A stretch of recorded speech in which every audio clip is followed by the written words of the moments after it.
Ange Telma, des actualités uniques, dynamiques et renversantes dans le journal TV. Batimax, le partenaire des bons plans.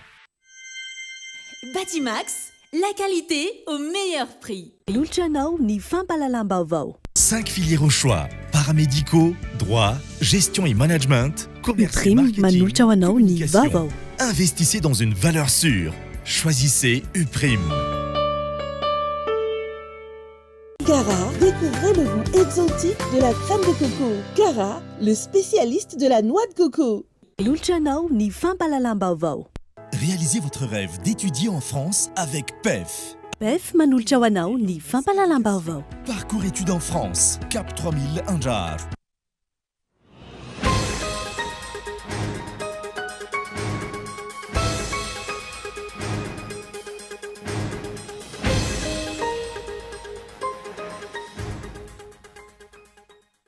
Tsy ekenao ireo firaisamonim-pirenena ny fametrahana ny praiminisitra isolo-toerana ny filoha fa nitsakitsahana ny safidy-bahoaka io fanapahakevitra io no sady manitsaka ny lalàna ihany koa ny eo anivo ny anteny meran-doolona no tokony hametraka izay isolo-toerana ny filohany izay tokony miakatra avy hatrany eo amin'ny toerany filoha-pirenena araka ny lalàna raha tokana noho ny fametraham-pialana mazava ny filohan'ny anteny meran-doolona fa tsy handray ny fahefana.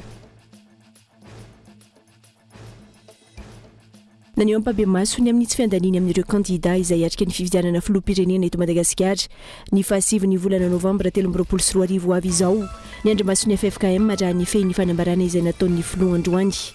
Melohon'izy ireo ihany koa ny endrika fandikan-dalàna amin'ny endriny maro samihafa indrindra amin'izao iray volana mahery tsy gadona ny fifidianana izao. Tafalatsaka kanterena ny malagasy amin'izao fotoana ary miandrandra fanovana.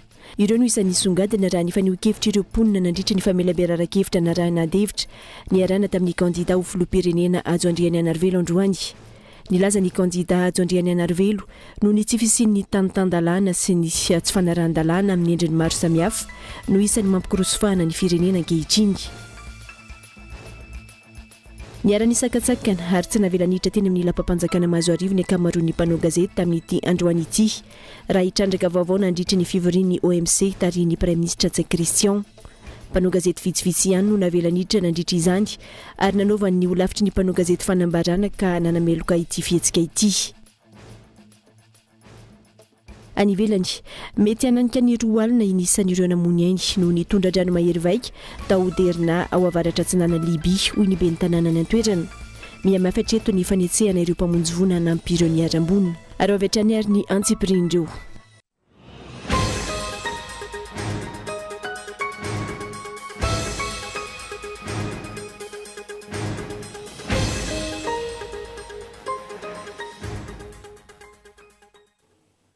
Ampitiavana tompoko lasy tompoko amin'ny tsidiako ny tokantrano amin'ny tsy alina ity tonga soa indray eto amin'ny fampahalalam-baovao mpananjana tanteraka no anasako anao anaraka izany.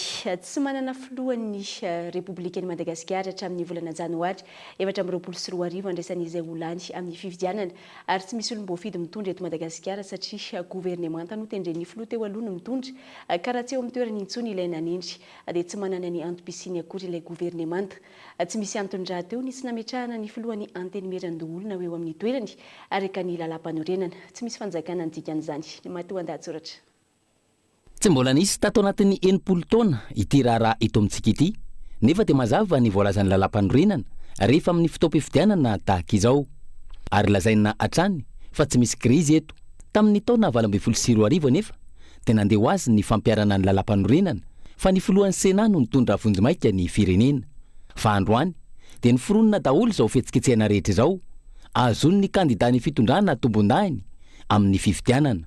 Andriamatora Rajoelina mihitsy moa no milaza fa stratèzy politika ny lehilahy.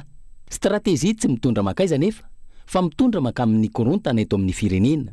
Samy manakina izao tetika maloto izao ny rehetra manomboka amin'ny mpanao politika hatramin'ny olon-tsotra mandalo amin'ny mpahay-lalàna.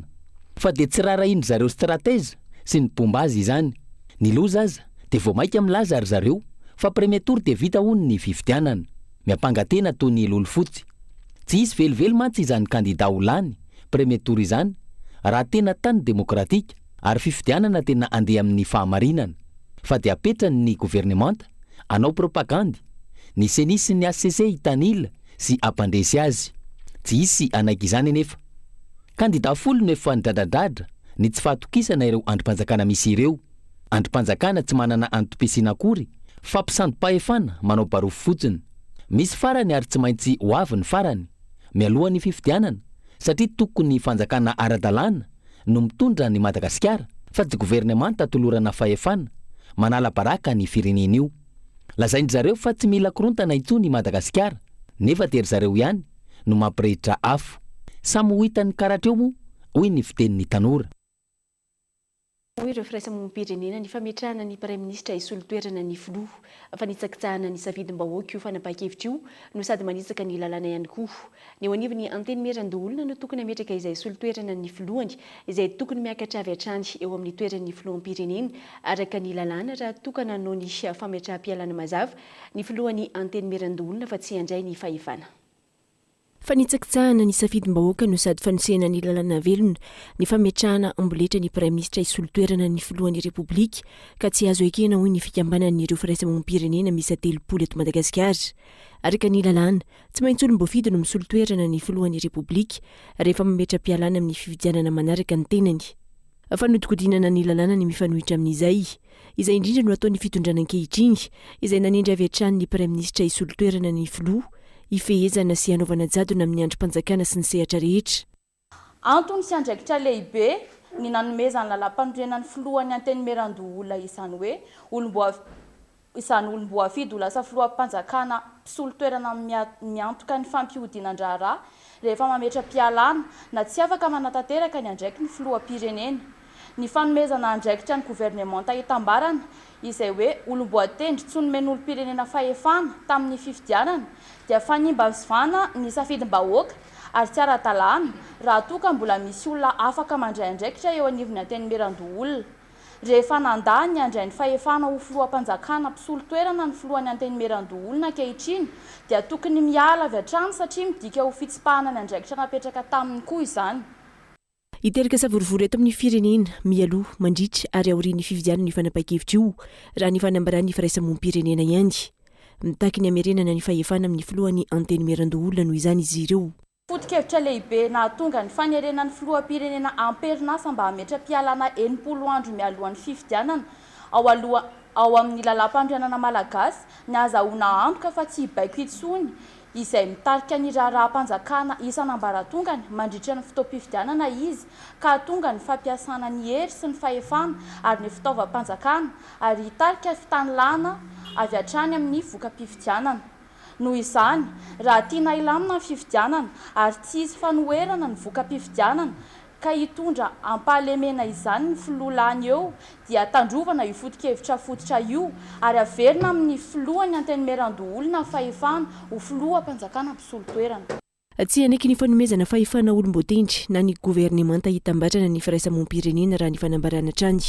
Miantso ireo kandida rehetra iray ifampiresaka amin'ny fitsarana avy momba ny lalam-panorenana noho izany izy ireo isorohana ny mety ho korontana manoloana izy ho zava-misy izao. Manodidina izay hatrany dia naneho ampabe-maso ny amin'ny tsy fiandaniny amin'ireo kandida izay hiatrika ny fifidianana filoham-pirenena eto Madagasikara ny 7 volana Novambra 2022 avy izao ny andro mason'ny FFKM raha nifehy ny fanambarana nataon'ny filohany androany. Mialohan'izy ireo ihany koa ny endrika fandikan-dalàna amin'ny endriny maro samihafa indrindra amin'izao iray volana mahery tsy gadona ny fifidianana izao. Christian Dimby. Misa efatra ireo teboka lehibe izay nasongadin'ny andromason'ny FFKM entina hanatsarana ny fisotron'ny fifidianana tao anatin'ny fanambarana izay nataon'ny filohan'ny andromason'ny FFKM androany. Isan'izany ny mahakasika ny code de la nationalité, ny fandikan-dalàna nataon'ny ACC sy ny fahitana ny mizana tsindrinila izay manome vahana na tokon'olona eo amin'ny fahafahana maneho hevitra sy fahafahana mivory.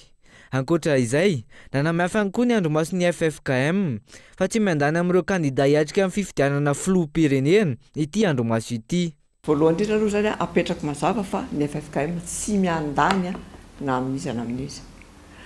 Dia ny andromaso izay avy eo amin'ny FFKM kosa dia mandinika amin'ny mampandinika amin'ny maha-observateur azy. Dia milaza izay zavatra rehetra fahitany fizoran'ny fifidianana. Misy ny lesoko raha maripotitra dia miteny izy. Izany hoe zavatra izay hevitra ny tenenina izay zava-misy fa tsisy resaka fiandaniana, tsisy resaka olombelona. Izany hoe manaraka ny lalàna izay miresaka momba ny hoe inona ny zoan'ny mpanara-maso dia izay ny ataonay. mba hisian'ny famarinana ny fifidianana etreny rehetra madio dia izay ny antony anaovana izay observation zay. Manao antso avy amin'ny mpitondra fanjakana ny amin'ny hampanajana ny tany-dalàna eto amin'ny tany sy ny firenena ihany koa ny andromaso ny FFKM. Zay zany raha mandinika dia hitanay hoe tsy hampiarina tsara ny lalàna eto, sady ny tena loza dia indraindray ohatrany hoe everiny sasany fa azo adikany arak'izay tian'ilay lalàna na hoe raisina dia ity lalàna ity ny ampiasaina nefa tsy izay ny tokony ampiasana azy eo amin'ny fomba fampiarana na eo amin'ny fomba fahazahoana azy dia tsy azo atao arak'izay tianao io, fa io lalàna io dia manana ny maha-izy azy dia io ny tokony akatoavina araka ny maha-izy azy. Jusqu'à ny fanomezana certificat de nationalité, ny fandraisany RCCN ny validevana an'ilay candidature, ny fanaovana an'ilay fanomezana ny fitantanana na gouvernement collégial dia tsy ara-dalàna. Raha iverenana maherin'ny 2 arivo isa ireo mpanara-maso ny fifidianana napetraky ny FFKM hijery fotony ny fampandehanan-draharaha eto amin'ny tany sy ny firenena. Araka ny tapaka nandritra ny kongresy paritra ny FFKM ny 17 ny volana Jolay 2024 lasa teo. Ny tsy fahampian'ny fanaraha-maso ny fotony izay hita fa lesaka nandritra ny fifidianana teto amintsika hatray ary efa nandrenesana fitarainana sy aia maro amin'ny mety ofisian'ny Alapado. Fa miantso ny gouvernemanta frantsay andray fepetra amin'ny olony fa manakorotana ny firenena malagasy ny eo anivon'ny vovonana RMDM araka ny fanambarana izay nataon'izy ireo androany teny Belezy. Ny antso ny kandida rehetra tsy anaiky ny fanonganam-panjakana anatiny ataon'ny gouvernemanta sy ny fandikan-dalàna ataon'ny HCCN koa izy ireo. Fanadiadiny Henri Florian. Namoaka fanambarana teo anivon'ny RMDM nanirodo be ny mpanoratra ho an'ny demokrasia eto Madagasikara androany mahalona ny toe-java-misy eto amin'ny tany sy ny firenena. Nanao antsova amin'ny sehatra maro samihafa izy ireo andreny andraikitra tandrify azy avy indrindra fa ny gouvernemanta frantsay mandray fepetra amin'ny olon'izy ireo izay manakarota eto amin'ny firenena. Manao antso avy ny RMDM miantso ny gouvernemanta frantsay izay mba handray fepetra amin'ny olona fa manakorotana ny firenena malagasy. Miantso ny kandida rehetra mba irahina tsy hanaiky ny fanonganam-panjakana ataon'ny gouvernemanta, tsy hanaiky ny fandikan-dalàna ataon'ny ACC, tsy hanaiky ny fitanilana na tsy famarinana sy mangarahara ataon'ny CENI. Ny antso ny mpasampanjakana rehetra mba tsy hanaiky atao fitaovana politika ihany koa ny teo anivon'ny RMDM araka ny fanambarana trany. Miantso ihany koa izahay ny mpiasam-panjakana rehetra mba tsy hitanila amin'ny hevitra politiky amin'ny fanatanterahana ny asa, ny mpitsara, ny foloalindahy, ny administrateur civil sy ny sisa sy ny sisa. Fara miantso ny vahoaka malagasy izahay mba halohana ny antso nataon'ireo kandida folo mirahalahy mba ho sahijoro hatramin'ny farany hametraka ny tany tandalàna sy ny fahamarinana eto amin'ny firenena. Miantso ny vahoaka malagasy ho sahijoro hatramin'ny farany ametraka ny tany tandalàna sy ny fahamarinana eto amin'ny firenena ny rodo be ny mpanotra ho an'ny demokrasia eto Madagasikara araka ny fanambarana androany hatrany. Manao antsoavana ireo ray aman-dreny tsy ankanavaka sy ireo hery-velona rehetra eto amin'ny tany sy ny firenena anohana ny fandaliana nefa natomboko ny FFKM ihany koa ireo mpikambana anatin'ny kongresy ny teteza mita teo aloha ny MCT. Ireto farany izay tsy manaiky ny fanitsakitsahana ny lalam-panorenana sy ny fandikana ny lalàna velona ataon'ny filoha teo aloha sy ireo mpanaradia azy raha ny fanambarana nataon'izy ireo androany. Malona ny zava-misy eto amin'ny tany sy ny firenena amin'izao fotoana, nanao fanambarana, manohitra ny fandikan-dalàna sy ny fanitsakitsahana lalam-panorenana ireo mpikambana anatin'ny kongresy ny teteza mita teo aloha androany. Ireto farany izay miantso ny fanohanana ny hery-velona rehetra eto amin'ny firenena, ny dinika efa natomboky ny FFKM. Lavinay marindrano ny fanitsakitsahana ny lalam-panorenana sy ny lalàna velona izay hiteraka korontana eto amin'ny firenena. Koa miantso ny ray aman-dreny tsy ankanavaka sy ny hery-velona rehetra misy eto amin'ny firenena mba hanohana ny fandaminana sy ny dinika izay efa natomboky ny FFKM. ambarana itony fa tsy azo ekena ny firaisana tsokombakomba amin'ny famotehana ny firenena sy ny fanaovana tsinotsinona ny voaka malagasy. Tsy ivana mbola mitana ny sainy maro ary mampametra-panontaniana amin'izao fotoana ny fandikan-dalàna sy ny fanitsakitsahana ny fitsarana avo momba ny lalam-panorenana sy ny governemanta izay mitantana vonjimaika ny firenena ankehitriny ny lalam-panorenana.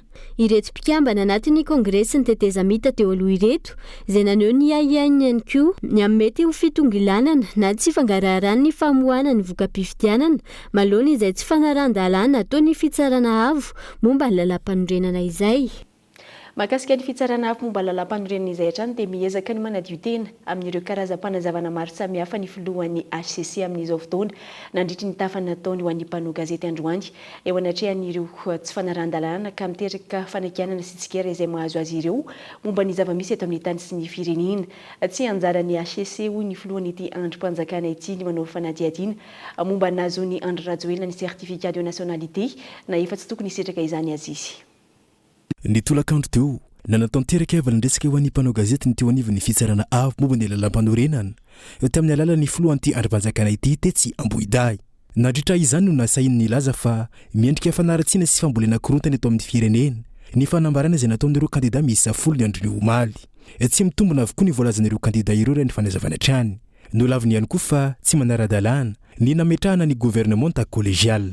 Ny manaraka an'izay dia ny amin'ny hoe fanonganam-panjakana miray tsikombakomba amin'ny fanonganam-panjakana ny fitsarana avo mbana lalam-panorenana satria dia tsy ara-dalàna mihitsy ny fanendrena ny gouvernementa miaraka gouvernement collégial zany hitondra ny andraikitsy ny lehibe ny fitondrana zany chef d'état zany par intérim bisolo toerana zany lehibe ny fanjakana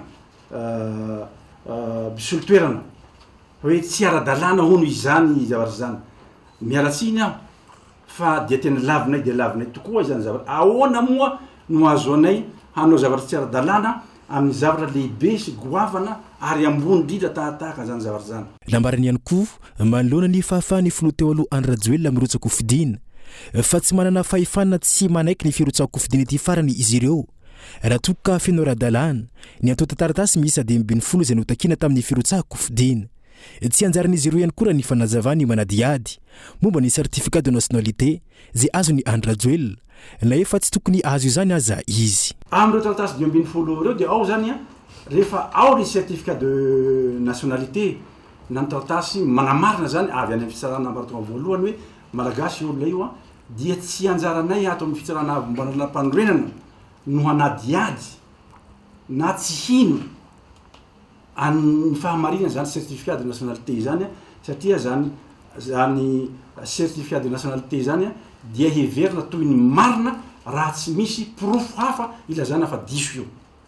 Ka izahay ihany zany dia tsy fahefanay mihitsy hanontany ny filohan'ny fitsarana any amin'ny anosy na amin'izay fitsarana ady madio na nakany ny candidat an'izany certificat de nationalité izany fa rehefa ato kosa io certificat de nationalité io dia ny voalazan'ny andininy fa 7 ao amin'ny lalam-panorenana dia milaza hoe manana mizaka ny zao pirenena malagasy ilay candidat zay ihany. Zay no ao ka dia tsy mametraka fantahina maro zany zay mikasika an'izany certificat de nationalité. Raha ny fantatra ny andro ny rapitsy no isy ny fiaonan'ny fitsarana avo momba ny lalam-panorenana amin'ireo kandida miisa 3 ifanino no fidina filoham-pirenena tanterana etsy Antaninarenina. Efa nilaza raha teo ireo kandida miisa 10 ny andro ny omaly fa tsy hanatrika io fanasana io manoloana ny fitanilany ity androm-panjakana ity. Nanamafy anefa ny teo anivon'ny HCC fa ho tontosain'izy ireo hatrany izany fiaonana izany na kandida ray aza no tonga eo an-toerana. Olona mizaka ny zopirenena malagasy ihany no tokony hirotsaka fidiana hoy ny firaisamonim-pirenena fa notigodinana ny lalàna ny fanazavana ankoatr'izay. Nitakiny sy ny fahalalahana maneho hevitra amin'ny fomba rehetra ihany koa ny firaisamonim-pirenena manoloana ny tsindry sy ny fifehezana eo anivony ny fitondrana ny sehatra rehetra sy ny fandrarana ny famiriam-bahoaka. Tsy afaka ny angina intsony manoloana ny fanitsakitsahana ny lalàna velona eto amintsika amin'izao fotoana ny firaisamonim-pirenena araka ny fanambarana nataony androany. isan'izany mahakasika ny fizakan'ny filoha teo alohandry rajoelina ny zo-pirenena frantsay. Saripady ny fiandrianam-pirenena ho izy ireo ka tokony olona mizaka ny zo-pirenena malagasy no mitondra ny firenena. Hoentintsika izy ity firenena Madagasikara ity midika firaisana tsombakomba ny fanginana manoloana ny tsirarina ka tsy angina izahay. Ny firaisamoan'ny pirenena malagasy manao eo soni ity fanambarana ity amin'ny mahery fanairana sy arika ary mpanome sosikevitra azy dia tsy afaka ny angina manoloana ny fanodikodinana sy fanitsakitsahana ny lalàna velona indrindra ny lalam-pandrenana. Saripady ny fitandrovana ny fiandrianam-pirenena sy ny tombotsoa ambony malagasy tsy fakivolo ka rariny sy hitsiny raha olona mizaka ny zo-pirenena malagasy ihany no lan'ny filoha-pirenena. Fahadisoana lehibe ara-politika sy ara-tantara ary mifanohatra tanteraka amin'ny tandroasiny etika ny fangatahana sy fanekena filoha-pirenena ny izaka zo-pirenena hafa akoatra ny mahamalagasy azy. Noho izany mangataka izahay ny anehoan'Andriamatoa Rajoelina Andry Nirina ny fanajana ny tandroasina sy ny fitiavana tandrazana amin'ny fitsipahana ny sitrapo ny fizakana ny zo-pirenena frantsay indrindra raha mikasa ny ho filoha-pirenena izy. Ankoatra izay, nampiaka-peo manoloana ny fanaparam-pahefana sy ny fanaovana mizana tsindrin'ila mahakasika ny fahafahana manao famirim-bahoaka ihany koa ny vondron'ireo firaisamonim-pirenena. Mitaky ny tsy isian'ny sakatsakana amin'ny fahalalana maneho hevitra izy ireo ary miantso ireo vondron-kery telo eto amin'ny firenena ihany koa mba tena ho fiarovana ny fiandrianam-pirenena no mibaiko azy ireo fa tsy ho lasa herim-pamoretana ampiasain'ny manam-pahefana.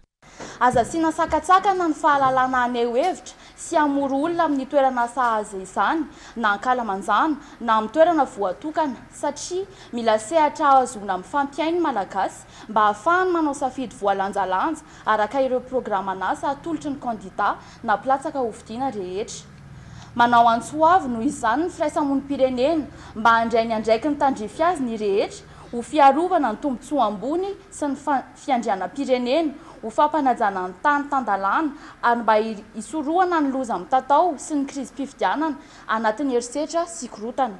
Ry mpitandro filaminana, miaramila, zandary, polisy, manamboninahitra ambony, manamboninahitra lefitra, isika miaramila sy mpitandro filaminana tsotra, aoka isika an-tantena ao amin'ny feon'ny fieritreretantsika ao hoe mbola tena fiarovana ny fiandrianam-pirenena ve no mibaiko atsika mandraisa andraikitra ho an'ny firenena ary koa iaina ny havantsika sy ny taranantsika ao amin'ny Madagasikara lavitry ny krizy sy korotana.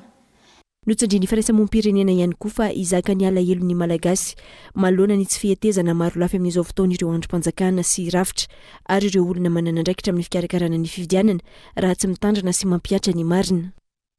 Fatafalatsaka Katerina ny malagasy amin'izao fotoana ary miandrandra fanovana ireo no isan'ny songadina raha ny faneho-kevitra ireo mponina nandritry ny famelabearan-kevitra na raha nadevitra ny arahana tamin'ny kandida ho filoha-pirenena Ajo Andriananarivelo androany. Nilaza ny kandida Ajo Andriananarivelo noho ny tsy fisian'ny tany-tandalana sy ny fanarahan-dalana amin'ny endriny samihafa no isan'ny mampikorosofana ny firenena ankehitriny. Fitinokonona ny mitondra ny antsiprian'izay. Tsy fandriam-pahalemana vokatry ny tsy fananana azy vata-panjio lavareny ary olana amin'ny tontolo ambanivohitra ireo amin'ny ankabeny no nitaraina ireo mponina ny resaka tamin'ny kandida ho filoha-pirenena Ajo Andriananarivelo androany nandritra ny famelabearan-kevitra narahina ady-hevitra izy ireo izay miandraitra fanovana manoloana ny fahasahiranana ankehitriny. Nazava ny nambaran'ny kandida manoloana ireo fitarainana ireo ny tsy fisian'ny tany-tandalana no fototry ny olana raha ny fanazavana hatrany. Isika tsy afaka mamela ny Madagasikara ty ohatr'izao tsony ary ny zavatra rehenatsika tao anatin'ny herinandro lasa zay na herinandro vitsivitsy dia manam-pirofo fa tafiditra anatin'ny fahasahiranana mafia ny firenentsika. Ny antony dia tsy voaja tsony ny lalàna tsisy tsony araka ny voalaza ndray mandeha teo ny fatahorana an'Andriamanitra fa dia vita ny mandainga, vita ny mamorona ary indrindra vita mamitaka ny piraitan-drazana amin'ny tena amin'ny lalàna velona sy zavatra miseho eto amin'ny tany sy ny firenena. Tsy azontsika ekeny zany, tsy maintsy hovainy zany ary mila sa isika manova an'izany fa raha vao tsy sa isika, raha vao tsy manday andraiky isika dia tavela eto taranaka fara-mandimby. Tsy manana vina mihoatra n'izay izaho ilatsaka filoha-pirenena hiady ho atsika ohatran'ny adivako ny mpatombotsoa ny ty faritra varadrantia tamina be tananana ny fandrinay ao anatin'ny 5 taona dia nivoaka malagasy rehetrarehetra tsy tady vary tsinjo na trondro tsinjo na manga tsinjo fa mahavelona varadranany daholo fanaovana tsintsinona nivoaka malagasy izany fa ny tanjo mpitondra dia manampy ny tokantrano tsirairay avy mba havita mividy ny variny mba havita mampianatra ny zanany mahavita mitaiza ny zanany mahavita mitsapo ny zanany aman'indraindrindra mahavita manjana vahaolana matibaika ahafahan'ny isan'ny tokantrano mampiakatra ny fahefa-mividy no ilaina eto amin'ny tany sy ny firenena raha ny fanazavana hatrany. Ilaina ny fijerena ny marary ny isam-paritra ahafahana mamaly ireo olana samihafa ireo. Ny kandida Ajo Andriany Anarivelo izay nanamafy fa tsy misy afa-tsy ny fitsinjaram-pahefana no ahafahana manatanteraka izany. Fa ilay fitsinjaram-pahefana resahan'ny antoko dia fitsinjaram-pahefana tokony teraka vokatsoa isa tokantrano fa tsy hoe fitsinjaram-pahefana tenenina fotsiny. Amin'izao fotoana izao milaza ohatra hoe fitsinjaram-pahefana voatanterahana ilay izy nefa vao hitantsika vao tamin'ny sabotsy dia manangona fahefana no atao ary tezavina tazomina daholo na gouvernemanta na filohan'ny repoblika na antenemeran'olona na antenemeram-pirenena tianao feheziny tena daholo fitsinjaram-pahefana zany sa fitsinjaram-pahefana dia aza mamitaka zany ary ny olona manao an'izany tsy tokony teny ray mba havakory hoe manao fitsinjaram-pahefana izy satria araka ny mahazatra hafa ny teneniny dia hafany ny ataony. Herintaona sy tampany dia tezako amin'ny Madagasikara sy mifaritra 3 tsy nisy nanao an'izany mpanao politika teto Madagasikara androany. Madagasikara no davina vahaolana ka alohan'ny hitady vahaolana ho azy dia mila fantanao tsara aloha zany Madagasikara ary mila fantanao tsara ny venan'ny malagasy tsirairay avy fa zany firenena mandroso zany tsy siforo fa izay nahitana hoe mandroso ny firenena anankiray aiza ao ambilany rehefa tsara ny ao ambilany dia mandrososika sa tsy mandroso ka tsara sa tsara ny vilantsika androany ny anay manenoneny fotsiny ny anareo tsy fantatro maneno sa tsy maneno ilay vilany eo miantso votsy sa tsy miantso votsy ilay vilany eo. Ny tanjona voalohany zany dia ny hamelona ny vilany io mba hina fa tsy haneny fotsiny ao sa tsy ao tsara zay ny fampandrosoana dia davitsika zay dia davitsika ary zay ny hampandrosoana ny Madagasikara ary zay ihany tsika tsy afaka ny hanofinofy hoe afaka 5 taona afaka 10 taona dia hitovy amin'ny Paris na hitovy amin'ny Londres na hitovy any Amerika Madagasikara ny fanirianay tompoko dia ao anatin'ny 5 taona tsy hangataka t-shirt aminay mpanao politika tsony voaka malagasy mahavita ny t-shirt. Ankoatra izany isam-bola misarika ny sainy maro ankehitriny mikasika ny kandida vazaha taratasy. Malagasy zato isan-jato no andrasana hampandroso ny firenena raha ny faneho-kevitra ireo tonga nanotrina ny fotoana androany. Tena zany fanontaniana tiako ampiasaka dia izao ianao ve tena malagasy marina sa hoe fa za afaka firenena frantsay ilay izy avy eo dia mizaly ny malagasy vidim-bary miakatsy isan-kerinandro ny fiainan'ny malagasy mitotongana dia izay no tiako anontaniana aminao sasa tompo. Fanontaniana mitondra kely sady mahitsy tompo irery avanao hoe ny maha-malagasy anao dia ho tazominao hatramin'ny farany. Fototra manimba ny firenena nisy ny tompon'andraikitra ambony eto amin'ny firenena izay mizaka ny zom-pirenena vahiny ohatra ny faneho-kevitra mila sahy mijoro amin'ny maha-malagasy manoloana izany ny tsirairay avy. Za ny ray aman-dreniko ny raiko dia avy any Ankadinandriana tamina be ny tanànana ny reniko dia avy any Ambohitrombiavana avy any Ambohimankakely jerevinareo fa nanenarana ary zany teny gasy daholo dia nenarako hiatso ary tsy mieritreritra mihitsy araka ny fangatanareo teo na androany na rapitso ny angataka zom-pirenena hafa ankoatra ny zom-pirenena malagasy afaka nangataka an'izany fa tsy nieritreritra ny angataka an'izany. Ny antony a dia tsy hitako a ny ilana an'izany satria faly a ary mirehareha raha zay le fanontaniana teo a amin'ny malagasy a ary tena faly a hoe za dia malagasy raha israely avy aty a amin'ny distrika aty amin'ny faritra Avaradrano dia mivaliny a dia tsotra tsy vitatsika no ny joro ny ady ny tombotsoa ny malagasy a tsy raharay avy amin'ny taona 2024 dia mbola misy malagasy mitovy raha amintsika mieritreritra fa ny vahaolana amin'ny fiainany dia maka ny zom-pirenena frantsay izay nanjanaka antsika. Mety hoe zany sa tsy mety? Ny maraina teo ihany koa no niona tamin'ireo solotenan'ny mpikambana manerana ny commune ny distrikana Tsimondriany ny kandida ho filoham-pirenena Ajo Andriananarivelo fotoana ny enona marary ny roapolona amin'izao fotoana. Nanao fanambarana iombonana ny tolakandro teo ny vondry ny kandida 10 ao Mahajanga manoloana ny tsy fanarahan-dalàna mibaribary ataon'ny fitsarana avo momba lalam-panorenana eto amin'ny firenena. Nanambara izy ireo fa miteraka aty havanana ny zavamisy ka miantso ireo herivelona sy ny fiarahamonim-pirenena anoana azy ireo amin'ny fandraisana andraikitra manoloana izao toedrara izao. Anja Robert, Kolo Mahajanga. Ny tsy fanarahan-dalàna no mahatonga ny aiay tsy havanana eto Madagasikara manoloana ny toedraram-pirenena misy ankehitriny raha naneho ny heviny tamin'ny alalan'ny fanambarana iombonana ny solotenan'ireo vondro ny kandida miisa 10 manoloana ny fandikan-dalàna mibaribary ataon'ny HCC na ny fitsarana avo momba ny lalam-panorenana. Ny tsy fanarahan-dalàna no mahatonga izao aiay tsy havanana eto amintsika izao noho ny afitsok'ireo eo amin'ny fitondrana izay mandika vilana ny lalam-panorenana malagasy sy ireo andininy samihafa eo amin'ny lalàna natao ifampitondrantsika ka ifanoritany ny fampiarana izany ka zaro ho tonga amin'ny fisavoritana ny firenena ankehitriny.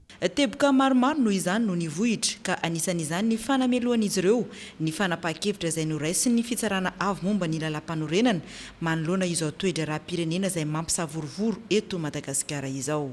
Manameloka ny mpitsara sa namoaka ny zom-pirenena sandoka malagasy sy ny HCC ka nanaiky ny filatsahany Andry Nirina Rajoelina. Manameloka ihany koa ny fanapahan-kevitra décision navoaka ny HCC ka nanendry ny gouvernemanta ho filoham-panjakana satria tsy voahaja ny voalazany lalam-panorenana izay midika ho fanokam-panjakana ka manjary tany tsy tandalàna intsony i Madagasikara. Ka noho izany miantso ny collectif de 10 candidats sy ireo solombavam-bahoaka miaradia mba hijoro ampandray andraikitra ny vahoaka izay masomandidy amin'ny firenena mba hiarovana ny demokrasia eto Madagasikara. Miantso ny herivelona rehetra sy ny fiarahamonim-pirenena araka izany ny vondro ny reto kandida miisa 10 ireto andray andraikitra manoloana ny zavamisy eto amin'ny firenena. Miantso ny herivelona rehetra anambatra ny heriny ka anoana ny collectif de 10 candidats. Miantso ny FFKM Ray Aman-dreny Ara-drazana ny fiangonana kristianina silamo indrindra fa ny folo alin-da mba andray andraikitra ka anoana ny etsika ny fiarovana ny fiandriam-pirenena. Anio fa 17 ny volana septambra no nanaovany ireto vondro ny kandida miisa 10 izao fanambarana iombonana izao teto Mahajanga. Izay anatin'ny dokam-barotra fohy isika aoriana izay ny tapany faharoa ny fampahalalam-baovao.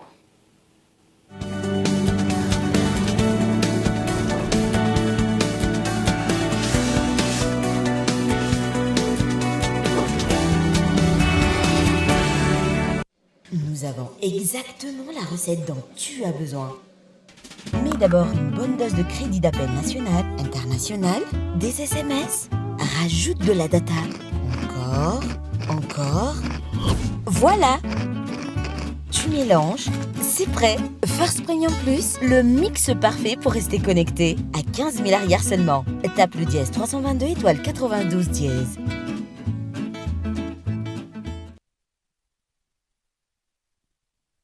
Université PEF. Parcours Parcours études et formations. 3 filières au choix. Informatique, 2 options. Développement d'applications et web, réseau et base de données. Droit, diplomatie et relations internationales. Management et administration des affaires pour obtenir les diplômes de licence et master suivant le système LMD. Admission sur sélection de dossiers et entretien. Inscription ouverte au Cap 3000 Anjar. Contact 038 45 085 85 020 85 085 85. En choisissant l'université PEF, vous misez sur le changement, l'innovation et l'excellence. Université PEF, l'excellence à portée de main.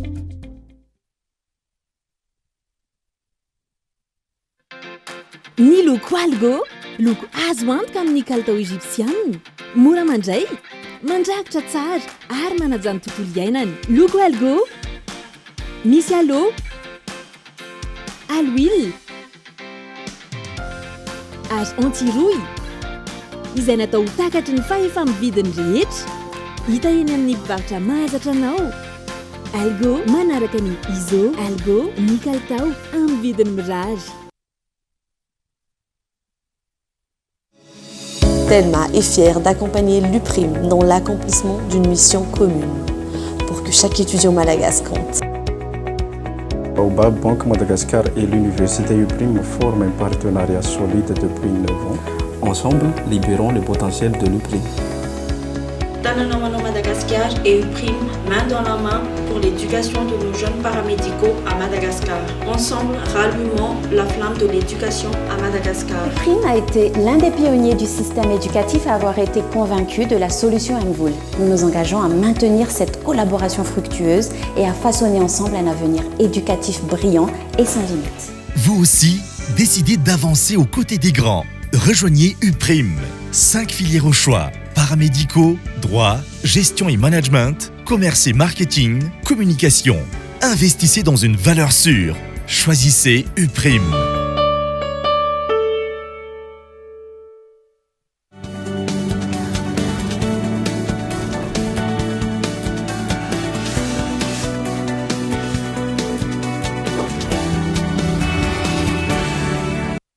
Tavaverina somatsara atao anatin'ny tapany faharoa ny fampahalalam-baovao mamerina ny araba ary manasanao hatrany ianaraka izany hatramin'ny farany ho fanomezana fahafaham-po ireo mpanjifa manome tolotra vaovao an'ireo mpanjifa ny CPM Bank izay miara-miasa amin'ny Probec afaka misitraka moto na bajaja ireo mpanjifa 2 andro aorian'ny fangatahana ka mandoa izany tsikelikely ao anatin'ny 420 volana na miankina amin'ny fahafahan'ny mpanjifa.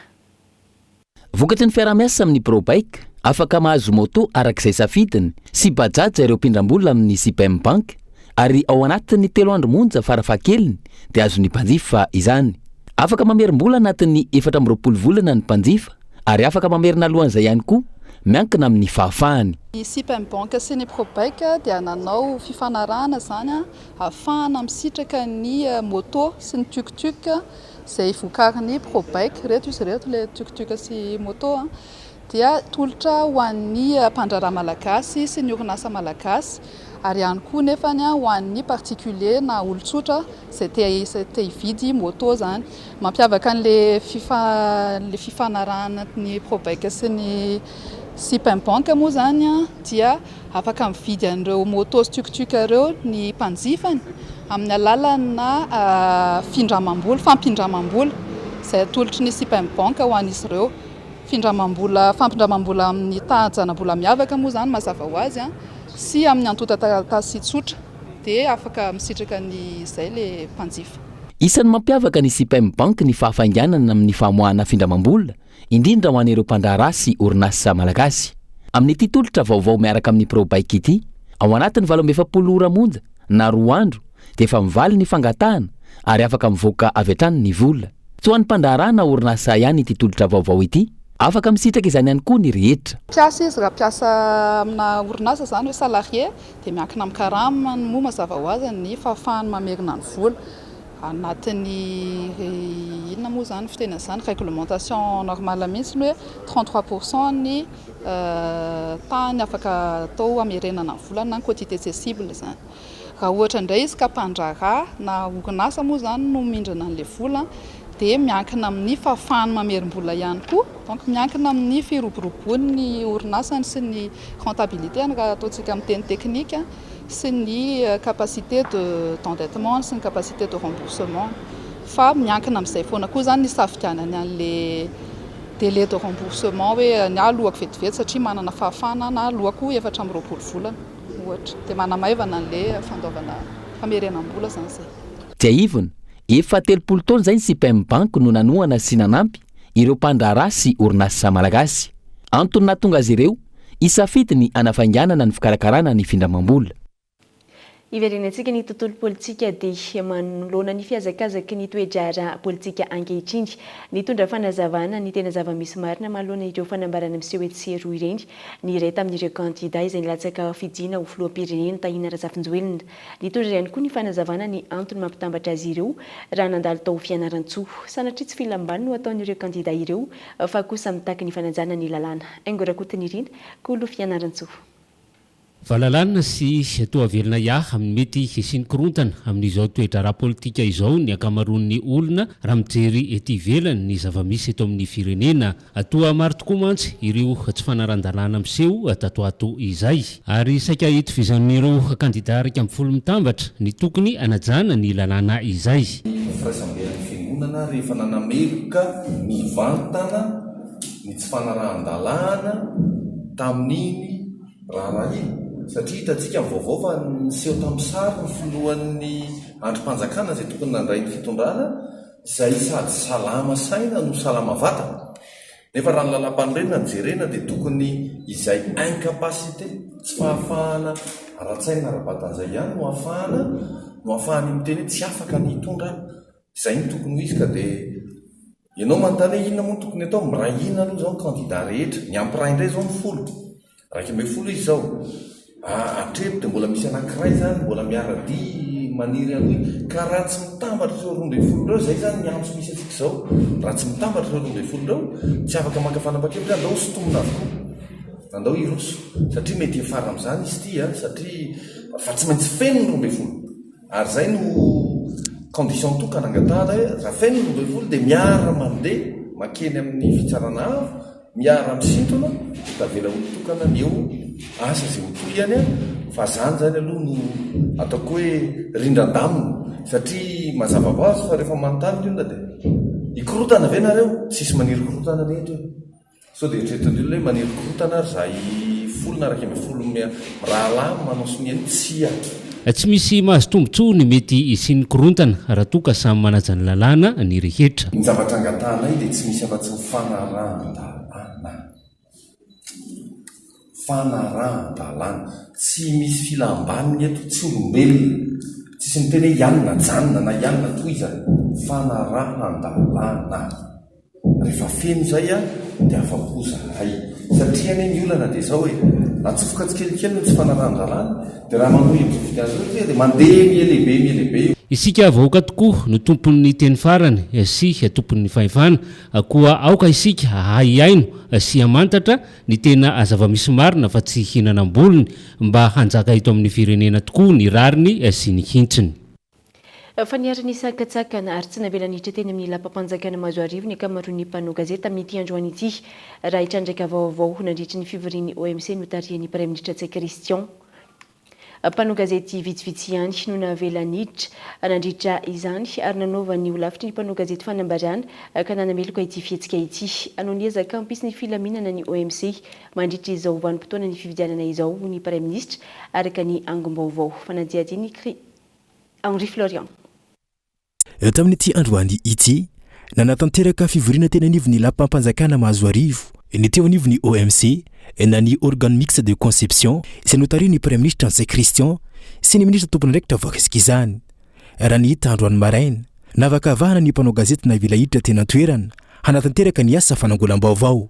Namoaka fanambarana manoloana io ny olavitry ny mpanao gazety manoloana ity tranga ity ary nanamafy fa voatohitohina ny 9/10 amin'ny lalam-panorenana malagasy sy ny lalàna feny serasera sy ny haino vakojery ao amin'ny 9/7 sy 100 ny fahalalana maneho hevitra sy ny zony mpanao gazety halalaka hitrandraka vaovao. Nanameloka io fihetsika io ny olavitry ny mpanao gazety karaka ny fanambarana izay nataony tolakandro teo.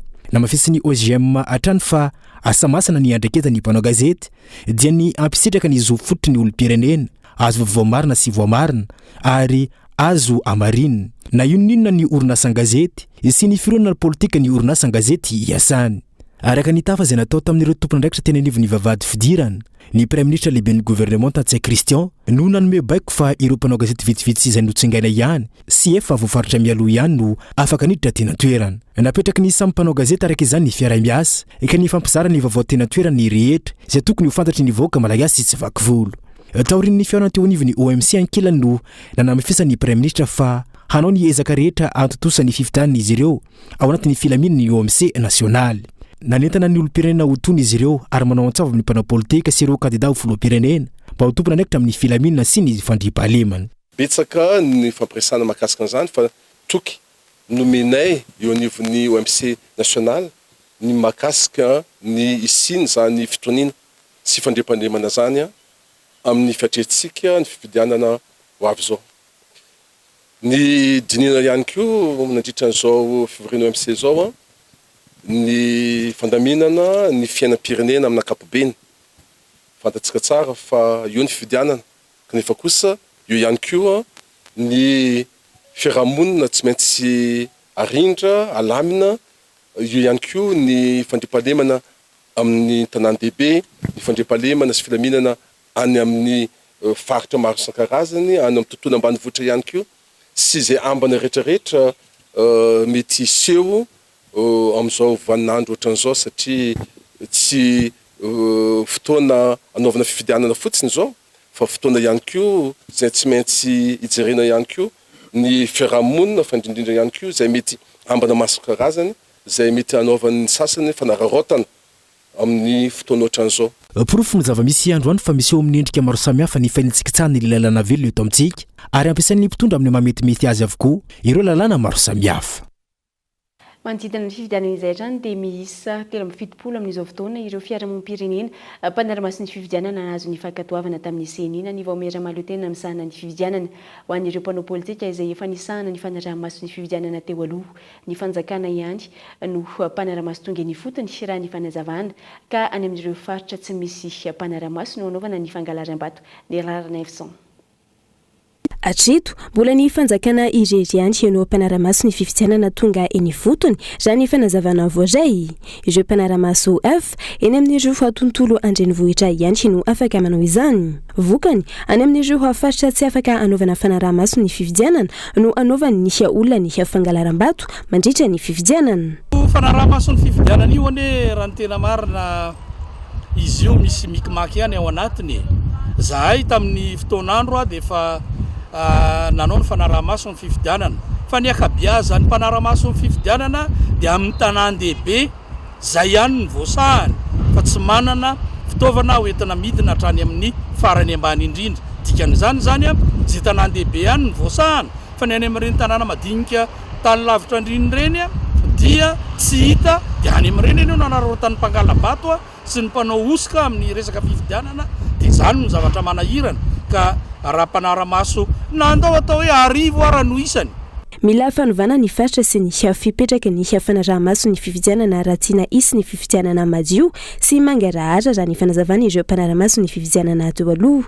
Ny fanjakana mihitsy no miantoka izay mpisehatra mahakasika ny fifidianana rehetra ao anatin'izany ny mpanaramaso, ao anatin'izany ny délégué-ny candidat mba ho mangarahara ny fifidianana ary zany mbola tianay ifampiresahana ao anatin'ny dinika amin'ny resaka fanorenana ifotony sy ny famafana tokotany mialohan'ny fifidianana satria raha tsy zay ny tanteraka dia mandeha ila ohatran'ny kirarony be mina ihany zany fanaramaso ny fifidianana zany satria ny fanjakana no tonga hatrany fotony dia zay ataon'ny fanjakana miaro kandidat-mpanjakana eo zay zany no mivoaka avy any dia tsy ho marina ihany ny fifidianana fa raha ny tena izy dia tokony mahasahana ny Madagasikara ny mpanaramaso rehetra ary ny fanjakana ny miantoka ny andehanany reny tonga hatrany fotony dia mazava ary milamina ary mangarahara ny ankilany miisa 370 amin'izao ireo firasamon'ny-pirenena mpanara-maso ny fifidianana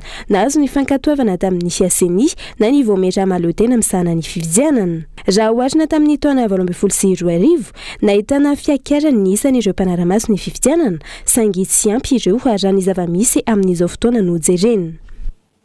Lafomba avantanteraka dia mbola maro ny ezaka tsy maintsy atao irsoana mialoha ny loza voajanahary eto Madagasikara hoy ny tompona andraikitra eo anivon'ny foibe famantarana ny mety ho tetry ny andro isan'izany raha ny fanazavana ny famahana ny lafiny teknika fa ihany koa ny fampitomboana ireo manam-pahaizana manokana amin'ny famantarana ny toetry ny andro sy ny filazana loza.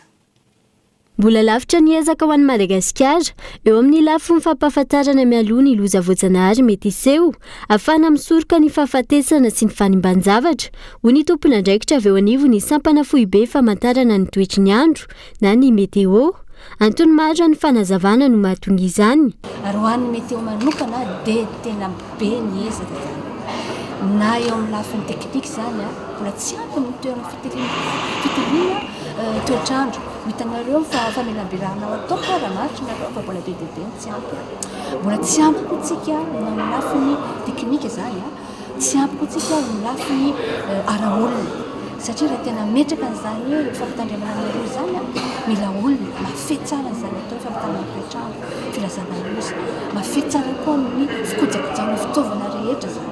Manoloana izany, isan'ny voafatina tao anatin'ny firenena miisa 30 afaka misitraka ny hetsika iraisam-pirenena mahakasika ny rafitra fampitandremana mialoha ny rehetra ho an'ny taona 2020 sy 2020 ary koa nahazo famatsim-bola avy amin'ny firenena mikamba ny Madagasikara. Tonga an'io dia mazava ho azy raha ny zavatra nitranga tamintsika nitrazay taona farany izay tamin'ny taona 2020 sy 2020 dia tena mbola tsy fahita mihitsy zany hoe rivo-doza enina no mikasika Madagasikara ao anatin'ny ray volana telo volana fotsiny. Iny zany dia tena hoe nanitona ny sain'ny firaisam-pirenena satria mafy dia mafy fiatraikan'ireny zavatra nisanga ireo taona lasa izay mbola misy tarazo hatramin'izao na eo amin'ny lafiny tsy fanjarian-tsakafo zany na amin'ny lafiny fatsimbanin-javatra izao tsika vao manomboka manarina tsikelikely. Jeivana no tanterahana androany teto Antananarivo ny atrikasa fanangonan-kevitra nasionaly mahakasika ny fanombohana ny hetsika rafitra fampitandremana mialoha ny rehetra niarahany Madagasikara tamin'ny firenena mikambana. Misa efatra izany rafitra fampitandremana mialoha izany dia ny famantarana ny loza, fandalinana sy faminavinana, fanapariana sy serasera ary fanomanana sy fiatrehana. Ambony tany lozam-pifamoivoizan'ny moto tamin'ity taona ity raha oharina tamin'ny taona lasa araka ny fanazavana ireo tompony andraikitra tranga izay mila fandraisana andraikitra avy amin'ny rehetra ka antony hirsoana tamin'ny fanentanana sy fizarana kasika ho an'ireo mpitondra moto. Hetsika izay tafiditra ao anatin'ny tamberina andraikitra ny orinasa Total Energie eo anivon'ny fiarahamonina. Anireo kodiaran-droa avokoa ny 20 isanjato nisy lozam-pifamoivoizana maneran-tany ary efa tafiakatra ambony 770 isanjato izany hiarany eto Madagasikara manokana. Tamin'ity taona 2020 sy 2020 ity no tafiakatra ambony ny tany lozam-pifamoivoizana amin'ny kodiaran-droa. Lozam-pifamoivoizana izay aminona ain'olona hatrany. Ho fanatanterahana ny tamberina andraikitry ny orinasa Total Energie eo anivon'ny fiarahamonina iroso amin'ny hetsika fanentanana sy fizarana kasika moto fa miisa 10 izy ireo. Ny fanabeazana sy fampatsehivana fanentanana dia manomboka amin'ity volan'ity ka hatramin'ny niezakay zany moa zany dia mahatratra azy hatramin'ny volana Oktobra. Ny tanjona moa zany mba hisitraka ireo aroloha le olona mitondra kodiarana anankiroa dia mba mila mandalo an'izay hitantsika teo moa zany le fanentanana fohy dia fohy fa fampatsehivana. Ny tanjona dia hamonjy ny aina no zava-dehibe ary tsika mahafantatra fa tokana ny aina. Dia ny zavatra faharoa amin'ny mpiara-miasa manantoka amin'ny ministera isan-karazany sy ny ireo miandraikitra ny zavatra rehetra dia tena tsara ny fiarahana hoe fametanana ary ny tsirairay tokony hifandray tanana satria ho anao ho antsika rehetra ny arovana ny ainy tsirairay. Misy nisy fisoratana anarana ho an'ireo hisitraka ny fampiofanana izay ho atao ary aorian'izay no isy nisy fizarana ny kasika. ankilany nambatra ny ministry ny fitanterana fa efa misy ny atolo-dalàna efa volavolaina mahakasika ny familiana ny kodiaran-droa ampianana ny loza amozana ain'olona amin'ireo loza ampifamoivoizana ireny.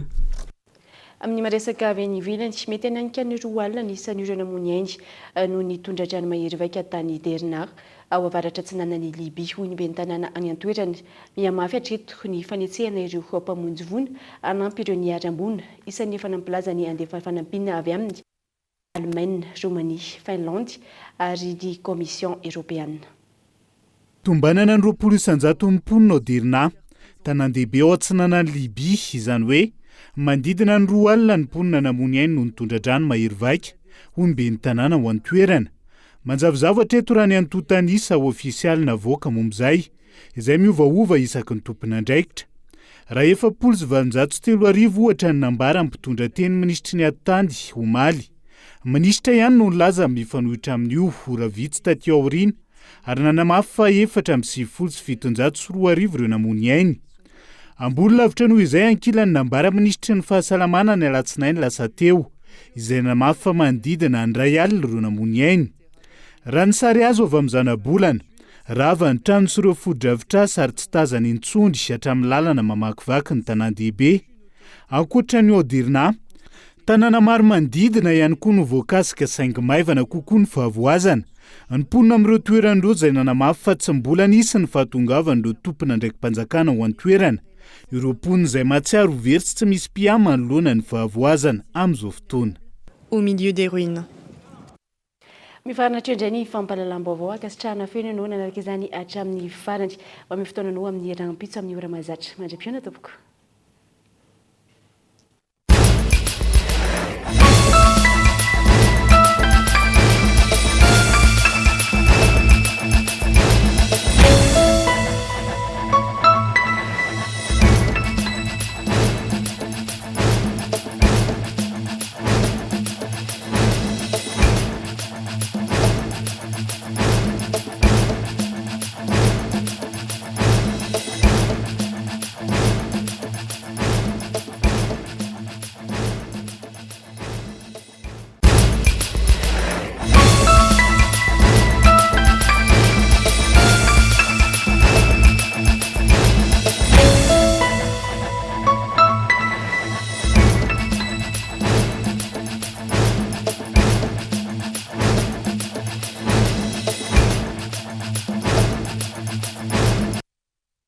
En choisissant l'université PEF, l'innovation et l'excellence. Université PEF, l'excellence à portée de main.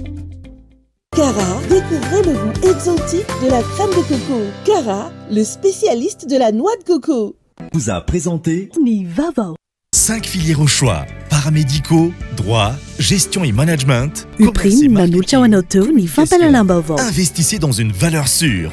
Choisissez Uprime. Batimax, le partenaire des bons plans. Batimax, la qualité au meilleur prix. Vous a présenté Nivavo. 5G Batelma, des actualités uniques, dynamiques et renversantes dans le journal TV.